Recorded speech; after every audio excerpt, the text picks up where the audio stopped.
Seguimos nuestro estudio de historia de las doctrinas y hoy entramos a un nuevo tema. Ya estamos entrando al estudio de las doctrinas propiamente.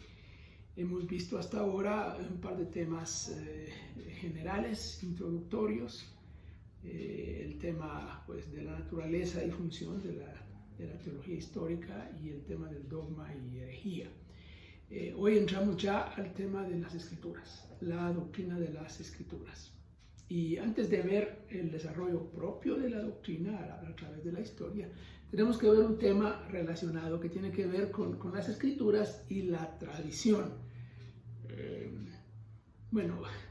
Es interesante. La relación entre escrituras y tradición es una relación muy cercana y ha dado lugar a mucha controversia, a mucho debate, especialmente a partir de la Reforma Protestante. Sin embargo, hay que ver cómo se acercaba, cómo se abordaba este tema en los primeros siglos. Uno puede responder el problema, digamos, el problema de la relación de escrituras y tradición de una forma simple, diciendo, bueno, la fe cristiana es una fe de revelación, una fe dada una vez para siempre a los santos, como dice Judas 3, y que no hay vuelta de hoja, pues ahí está, eso es todo. Muchas iglesias evangélicas dicen así, nada más, ahí está todo. Lo que se dice en las escrituras es lo que debe servir. Bueno, esa es una respuesta correcta, pero sencilla. El tema es más complicado que eso y ha sido más complicado a lo largo de la historia, porque el concepto de tradición se ha desarrollado a lo largo de la historia de diferentes maneras y se ha abordado de diferentes maneras. La cuestión es mucho más compleja de lo que aparece a simple vista. Aquí tenemos problemas de las fuentes de la doctrina. ¿Cuáles son las fuentes de la doctrina? ¿De dónde sacamos doctrina? ¿O de dónde ha sacado doctrina la iglesia cristiana? Y otros son las fuentes de autoridad, están relacionadas una con la otra. Bueno, veamos fuentes de la doctrina. ¿De dónde se origina la doctrina? ¿Cuáles fuentes se han usado? ¿Y dónde descansa la autoridad? Tanto las escrituras como la tradición han sido proclamadas como fuentes de doctrina. Claro que es distinto el grado de aceptación de autoridad que las diferentes iglesias le dan a la tradición. Y conocemos algo de eso y vamos a hablar un poquito del asunto. Empecemos hablando de la tradición como fuente de doctrina. El grado de autoridad que se le asigne a la tradición determinará en gran medida la formulación doctrinal subsecuente. Si tenemos bastante autoridad en la tradición, obviamente eso significa que mucha doctrina surgirá de ahí. Eso es particularmente cierto en la Iglesia Católica Romana, especialmente.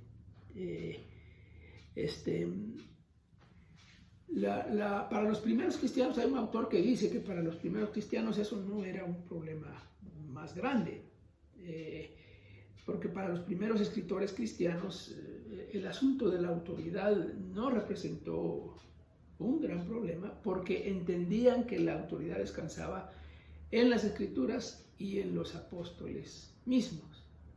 Sin embargo, al pasar el tiempo, las cosas se fueron complicando más y más. Al principio, la fuente de la verdad era un testigo viviente. En tiempos posteriores, pensando en los apóstoles mismos y en los padres apostólicos que fueron discípulos de los apóstoles.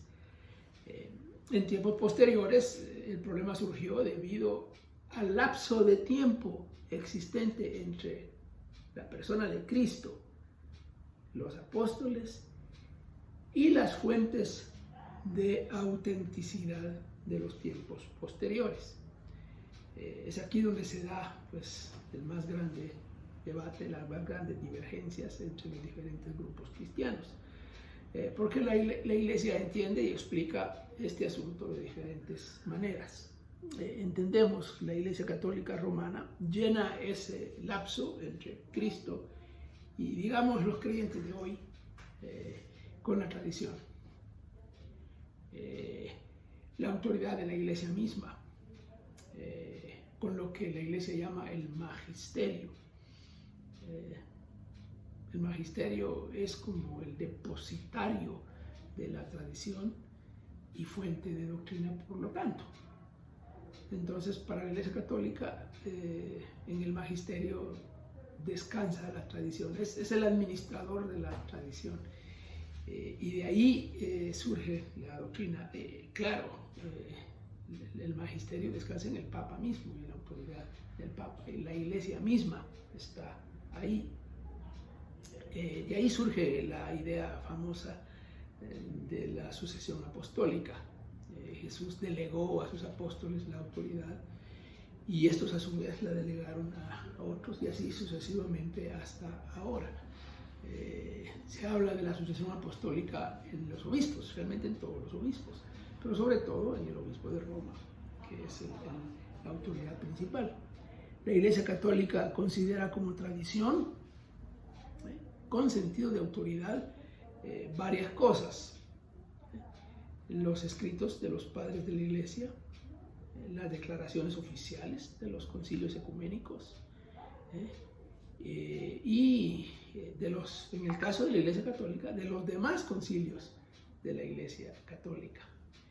En tercer lugar, las declaraciones oficiales ex cátedra del Papa en materia de doctrina. 4. Las declaraciones oficiales del magisterio de la Iglesia.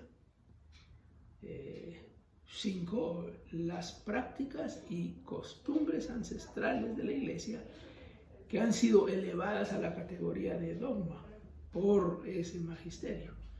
Y los ejemplos recientes son los dogmas marianos del siglo XIX y del siglo XX. ¿Qué pasa con las iglesias ortodoxas orientales? En la tradición de las iglesias ortodoxas orientales, básicamente las iglesias orientales ortodoxas dicen lo mismo que la Iglesia Católica, con algunas diferencias, por supuesto, diferencias importantes. Las tres diferencias más importantes son las siguientes. Se acentúa la autoridad de la liturgia por encima de la autoridad del magisterio, digamos, de la doctrina. Es una cosa interesante, ¿no? Se acentúa la autoridad de los primeros 7 concilios solamente. El concilio, comenzando con el concilio de Nicea primero y terminando con el concilio de Nicea, el segundo concilio de Nicea. Y de ahí se acaba la autoridad pues, de la tradición.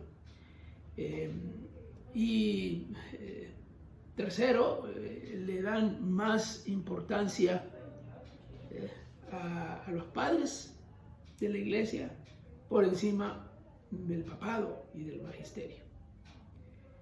Bueno, aparte de estas diferencias, lo demás viene siendo muy similar. La tradición tiene autoridad. En el protestantismo clásico,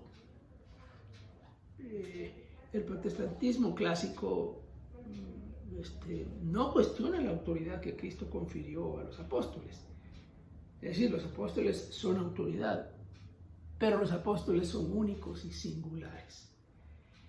La autoridad única y final descansa en las Escrituras. Eso es lo que dijo Lutero desde el principio, y todos los protestantes desde entonces han dicho lo mismo. Aunque eso es teórico, digamos. En la práctica, los protestantes y las iglesias evangélicas terminan haciendo algo muy similar a lo que hacen las otras iglesias. La tradición termina teniendo autoridad muy, muy fuerte, muy grande, a veces muy por encima de las Escrituras. Pero ese es un asunto de discusión. Bueno, dejaremos ahí y seguiremos viendo el tema de la autoridad o de las escrituras como fuente de doctrina, además de la tradición como ya hemos estudiado.